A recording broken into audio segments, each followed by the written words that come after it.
başlayın inşallah. Bütün röportajda. Bugün artık ayın 16'sıdır. 16 yanvar 2025-ci il. Allah'ın beytinde güzel belə nurani yağış yağır. Allah Teala bir rəhmət nazil edib Kəbə əhlinə, tavafçılara. Allah Teala övladı olmayana övlad nəsib eləsin. Evi olmayana ev nəsib eləsin. İşi olmayana iş nəsib eləsin. Ailəsi olmayana ailə nəsib eləsin. Allah Teala Azərbaycan xalqını öz pənahında saxlasın. Allah Teala her yerde Azərbaycanlı var, öz pənahında saxlasın. Allah Teala herkesin ne xəstəliyi var, Allah Teala tezliklə onun canından çıxarsın. Tüm xəstələrə şifa inayət eləsin inşallah. Güclü yağış yağır, görürsünüz. Novdan'da da su axır.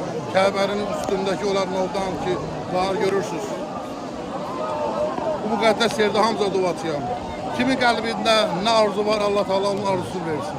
Allah Teala bura gəlmə istəyən, gələ bilməyənə bu gözəl yeri nəsib eləsin inşallah. Hamıza duacıyım Azərbaycan xalqı. Hər yerdə varsınız duacı sizə. Azərbaycan xalqın Allah Teala xatadan, baladan, ağla gəlib gəlməyən balalardan hifz eləsin inşallah. Allah Teala bizi dinsiz, imansız, Quransız yaşatdırmasın.